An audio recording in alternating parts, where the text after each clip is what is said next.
Today I take a lesson in page number 58, supplementary reader. The story title is A Hunter Turned Naturalist. About the author Jim Corbett. He is the popularly known as Jim Corbett, and he was a photographer, hunter, trapper, naturalist, and he was a good writer. He was living in Nepal in India. He was experienced the hunting of the tiger in a forest, and he was experience in the story is full of lesson. I can read and means of the paragraph. Edward James Corbett, popularly known as Jim Corbett, was a British wildlife photographer, hunter, trapper, naturalist and writer. He has hunted a number of man-eating tigers and leopards in India. He had a lot of experience with tigers and other wild animals to shoot with his cheap film camera. Corbett always preferred to hunt alone and on foot. He often hunting with Robin, his dog. Though he was an expert hunter, he admired wildlife. He did not like to kill wild animals for pleasure or show. Edward James Corbett. அதாவது Edward James தான் gym கார்பெட்டோட இயற்பெயர்.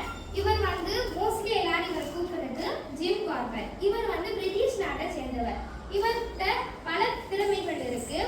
Photographer, அப்புறமா photo எடுக்கிறது, இந்த காட்டில் இருக்கிற விலங்குகள், அது மாதிரி அவர் பல போட்டோஸ் எடுத்திருக்காரு. அதனால இவர் ஒரு போட்டோகிராஃபர். இவர் ஒரு வேட்டையாளர், ஹண்டர் அண்ட் நேச்சுரலிஸ்ட், ஒரு writer.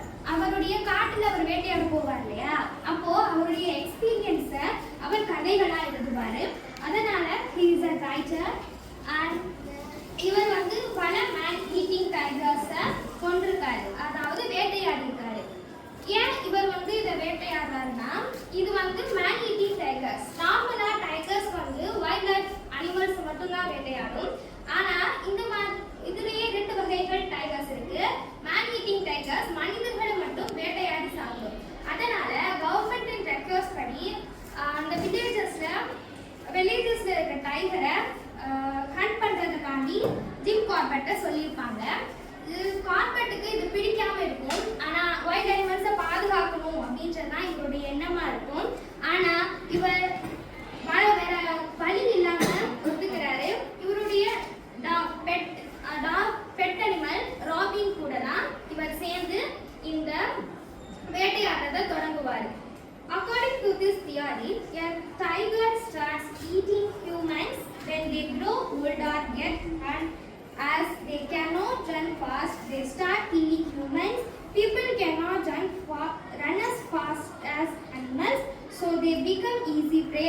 After eating human flesh, a tiger will not eat any other flesh. These tigers are called man-eaters tigers. அதாவது இந்த டைகர் வந்து டைகர்ல நம்ம எந்த ஒரு வைல்ட் அனிமல் கூடயும் ஓடினாலும் நம்மளால அதோட வேகத்துக்கு ஈடு கொடுக்க முடியாது. நம்மளை விட அந்த அனிமல்ஸ் தான் ஃபாஸ்டா ஓடும். இதே முறையை வச்சுதான் இந்த டைகரும் மனிதர்களை வேட்டையாடுது. மனிதர்களால டைகரை விட ஃபாஸ்டா ஓட முடியாது. அதனால மனிதர்களை இந்த டைகர்ஸ் வந்து சாப்பிடுது. அதான் man-eaters tigers. His first man-eating tigers hunt was the Champua tiger.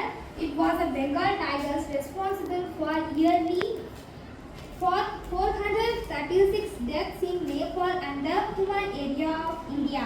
Her attacks have been listed in the Guinness Book of World Records as the highest number of fatalities from a tiger. She was shot in 1907 by Jim Corbett. அதாவது நம்ம இந்தியாவில் முதல் முறையா man eating மனிதர்களை சாப்பிடக்கூடிய டைகரை கொன்னது Jim Corbett. அந்த டைகருடைய பேர் சாம்புவா டைகர். இது வந்து பெங்கால் டைகர். இது கிட்டத்தட்ட 436 மனிதர்களை வேட்டையாடி இருக்கு. இது வந்து நேபாள் பகுதியில், Nepal in India. Attacks have been listed in the Guinness Book of World Records. அதாவது இப்போ ஒரு சிறுத்தை அல்லது ஒரு புலினா, இது புலி அப்படின்ற ஒரு லிஸ்ட் இருக்கும்ல, அதுல இந்த சாப்போ டைகர்னா நிறைய நம்பர்ஸ் இருக்கு, நிறைய பேரை அது சாப்பிட்டுருக்கு